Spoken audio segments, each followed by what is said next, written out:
Chris here from Car Radios in Dorchester.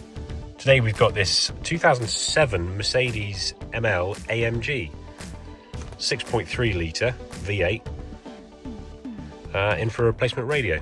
As you can see, the factory radio is non-responsive, nothing's really working, but we're going to put in the Pioneer SPH-EVO950DAB. So this unit has wireless CarPlay, wireless Android Auto, DAB, Bluetooth, FM.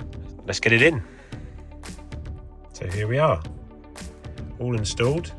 The nice thing about the 950s is that you can adjust the screen backwards and forwards. So we've mounted it slightly higher up, so you've got access to a pocket below. As you can see, we've got Apple CarPlay,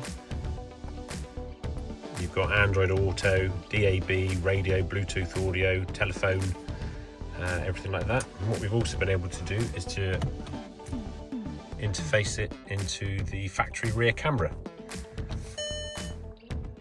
I can park. And obviously you've got the steering wheel control buttons that work as well. Pretty cool.